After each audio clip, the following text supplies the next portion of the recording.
Kasikin, long time no see but now see now. Welcome back ulit sa ating YouTube channel, and of course you're still watching Chicken Arms TV. So kung kayo po ay nakasubaybay po sa ating mga video ay meron po tayong mga inahin po na namisa na. Especially po yung ating mga game foul po, cross po sa ating mga asil. At syempre, ayun nga, bakante na si Tibo mga kasikin. So ngayon mga kasikin ay papares po natin si Tibo sa atin pong bakante rin na inahin na si Aurora. So maya rin po ay papaliguan rin natin si Aurora. Bali mga kasikin, isa po talaga sa prerequisite po natin gawin kapag tayo po ay breeding po ng mga manok, yung pagpapaligo po sa kanila bago natin sila i-breed, sapagkat again sa kasalukuyan po ay hindi po maiwasan na meron sila mga kuto, mga lisa o di kaya bunhok sa dati nilang breeding pens. Kaya ayun, papaliguan natin para again ma-ready po sila. Ang gamit nga po pala nating pangpaligo po sa kanila is ito yung proven po natin na wash out. Pwede rin kayong gumamit po ng zero mite mga kasikin. Depende po kung ano yung pong bakante po na pampaligo dyan sa inyo. Yung isang sachet po ng wash out ay kasya na po yan para po sa 5 heads po ng mga manok na papaliguan. At yung ating pong wash out mga kasiken ay hinaluan din po natin ng Simbos, isang uri po ng pesticides na sobrang epektibo pong pampatay po ng mga insekto, mga peste mga kasiken. Kaya again, all around po siya at syempre wala po siyang side effects sa ating mga alaga. Kaya yun po yung ginagamit natin. Hindi na po kami gumagamit ng sabon po para ipunas po sa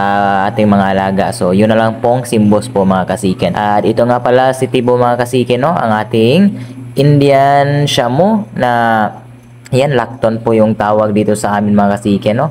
Splash white mga kasiken. Ayan, sobrang ganda. So medyo bata pa si Tibo, nasa around 10 to 11 months na po siya mga kasiken. At meron na po siyang kauna-unahang offspring mga kasiken, yung pong ating Kronos po sa game foul. At ngayon ay magpupuro na naman tayo. So bali ito na po si Aurora mga kasiken.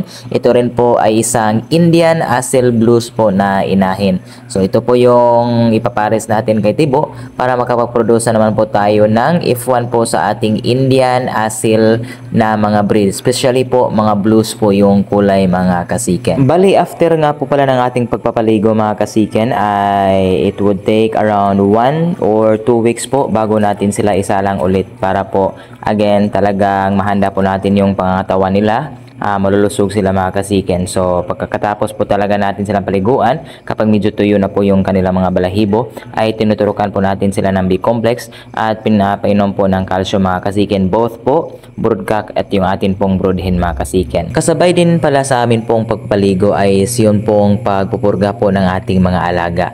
At yung gamit po nating pamurga is it's either po hammer dewormer o di kaya astig dewormer. Depende na rin po kung ano po yung available po sa tindahan. Both naman po mga kasiken ay epektibo rin na pampatanggal po ng mga bulati sa ating mga alagang manok, mapa-tapeworm po o roundworm po na namumugad sa katawan po ng ating mga alagang manok. Pero nasa sa inyo pa rin po yan mga kasiken kung isabay nyo po yung pagpupurga sa pagpapaligo po ng mga alagang manok. But based po sa aming experience mga kasiken ay namamaximize po natin yung effectiveness po ng ating pamurga kapag basa po yung pangangatawan po ng ating mga alagang manok. At ito na nga mga kasiken, first time po nating napaliguan po yung kauna-unahang anak po ni King Jude. Pinangalanan nga po pala natin itong si Yuji mga kasikin. Inspired po tayo sa animation po na Jujutsu Kaisen.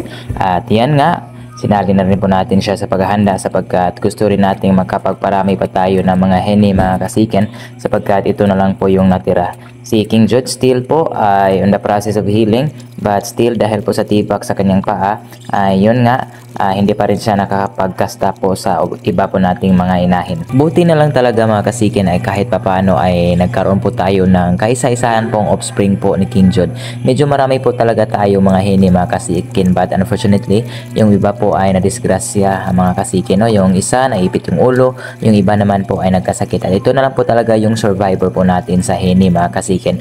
Hopefully ay makaparami pa tayo ng mga offspring nito at syempre ma-preserve natin at ma-cross natin sa mga asil o di kaya sa ating mga basilan at even po sa ating mga game foul mga kasiken. At ito na nga si Yuji mga kasiken, ang ating pong heni na asil.